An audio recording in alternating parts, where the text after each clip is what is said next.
Coastal dwellers equate these scenes of working shrimp boats with all sorts of fond memories of life near the marsh and the sea.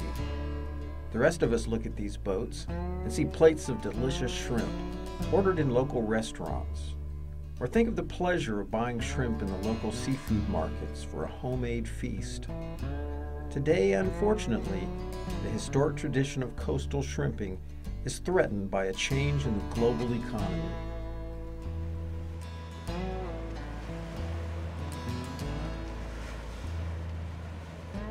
While shrimp has been enjoyed by coastal dwellers for hundreds of years, the American shrimping industry has graced southern seas since the earliest powered shrimping vessel was introduced in 1901.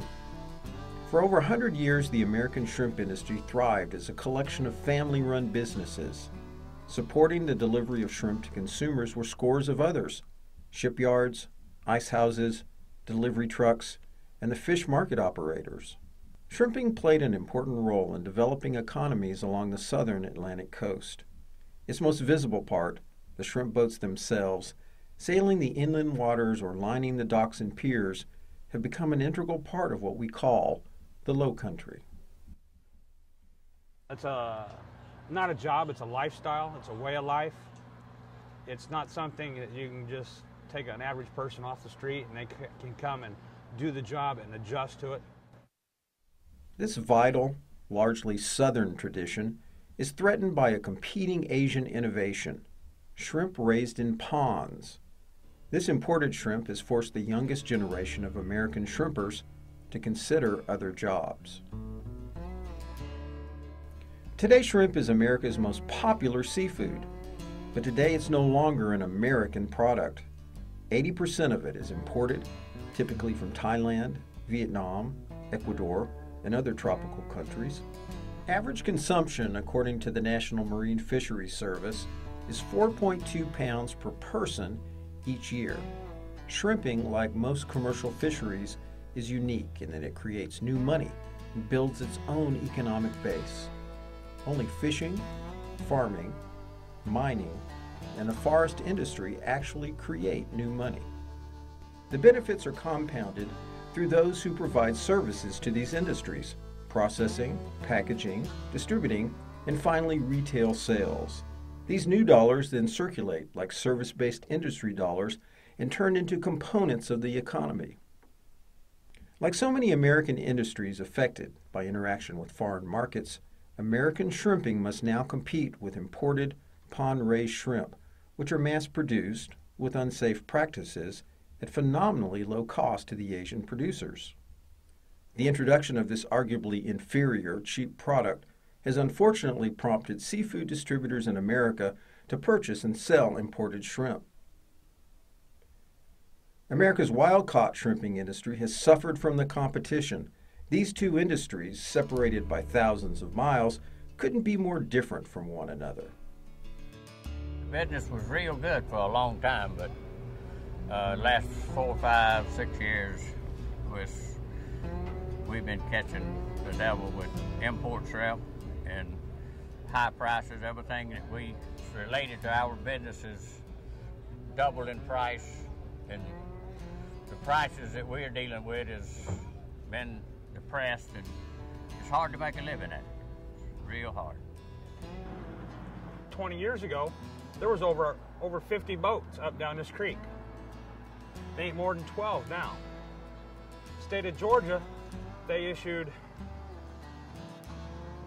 be over 1,000 shrimping licenses issued. This year, I think there were 74 for the whole state of Georgia.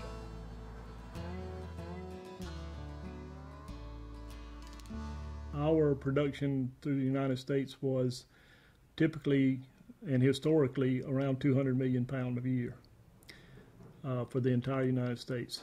And in the late 60s and early 70s, before farm-raised shrimp, that was probably 80% of that 200 million pound represented probably 80% of the domestic consumption.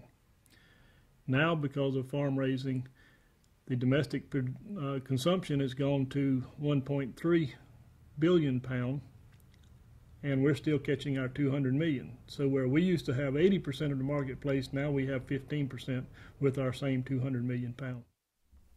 American shrimpers catch the shrimp by dragging nets attached to 1-ton wooden doors.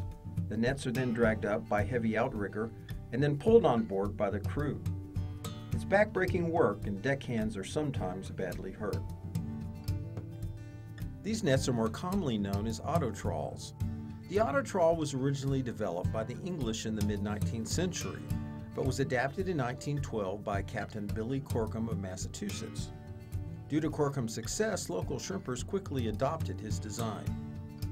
In 1913, Sausalito, Salvador built a more specific net for offshore deepwater trawling. This allowed for a net that could be pulled by a fuel-powered boat, thus creating the net that has a similar design as the autotrawl used in today's commercial fishery. Today, shrimpers typically use 2 nets cast from heavy metal riggers. When hauled onto the boat, the nets open and shrimp spread across the deck. After being sorted by hand, the shrimp are then processed and frozen in a solution called a flash freeze. They are then stored in freezers located below the deck, which preserves their fresh, succulent flavor.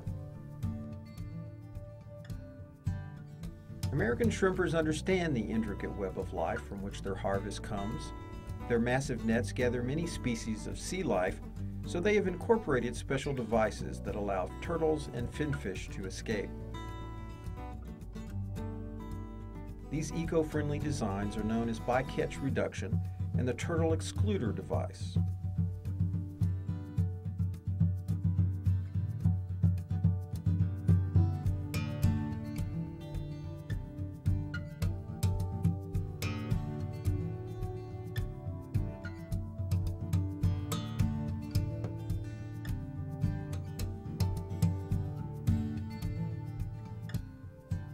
Although shrimpers work hard to reduce bycatch, they constantly have to stay aware of the coastal sea life.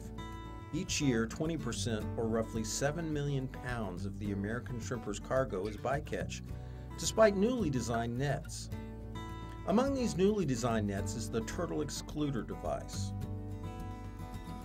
A turtle excluder device, or TED, is a grid of bars that has an opening at either the top or the bottom of the trawl net that is fitted onto the neck of the shrimp bag. The grids are wide enough to let small animals such as shrimp pass through, but larger animals such as turtles and sharks strike the grid wall, releasing them from the net. Turtle excluders have been around for years, but they were not enforced by law until the mid-1980s. The first designs of the turtle excluder devices were too large and dangerous for the crew to maintain. Marine biologists work with shrimpers from the world over as they developed a design that is 98% effective in excluding turtles and small fish. Each year, more and more research is done to prevent bycatch and to protect ocean life.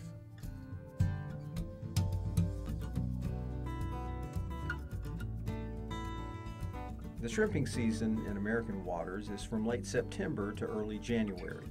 The length of the harvest period varies, depending on what Mother Nature has provided.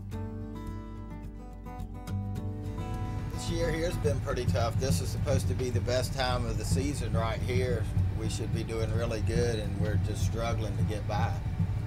It's been a hard year. They grow them in those countries where the people over there, they don't pay them anything to work, and the labor's cheap. And a lot of U.S. dollars has went over there and helped them develop those shrimp farms with U.S. money. And then when they produce the stuff, they bring it back to the U.S. to sell. And they just producing it cheap, and it's depressing our industry. In fact, it's ruining it, really. So, we're out here supporting the U.S. economy, U.S. tax-based money. We pay taxes on everything, and we're trying to put money back into our economy, where with the Chinese and imported shrimp, they're making money, but they're putting nothing into our tax base, and they're taking American jobs away.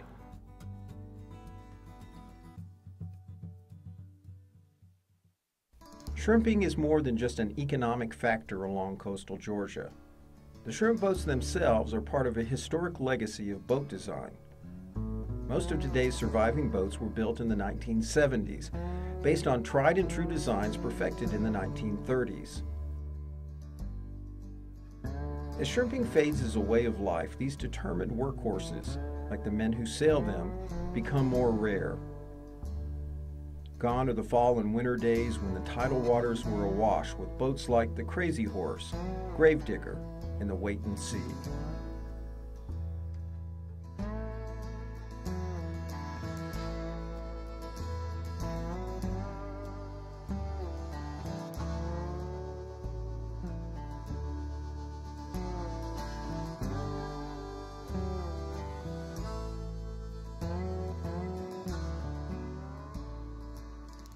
The FDA right now is only inspecting less than 1% of all seafood coming into the United States.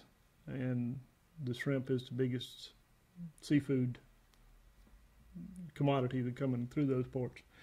So what we would like to see is added inspections from the FDA, just on the food safety part, because what a lot of people are not understanding is the amount of antibiotics that's being used in the ponds and the types of antibiotics that's being used in the ponds. So with these inspections, it will help our program and help the consumer to understand the difference in the shrimp. It'll also be just food safety idea, food safety precaution for the industry and for the consumer. The general public ain't aware of the toxins and chemicals because the U.S. FDA doesn't even regulate any of it. They check maybe 1 out of every 1,000 loads that come in. So, they're on the lucky, the levels ain't too bad in that batch, but, they're poisoning the U.S. public. You can take anything, put it in stagnated water. It'll grow mosquitoes, right? It'll grow fish, little polywog, different stuff like that. And that's the same way with shrimp. You take him and put him in a pond and don't keep the water clean. And what they told me, I heard that they use fertilizer, chicken manure and stuff. Well, that's already got bacteria in it, right? So that's what's happening. They feeding them that and making them quick grow. And then they don't clean their ponds right. They have the chickens right there and they just take the manure and just dump it in. And there's been a lot of people sick from these shrimp that's shipping in here. We should get a better price for our shrimp than anybody, because ours is the best shrimp. It's the best shrimp you can eat. It's clean, it's decent shrimp.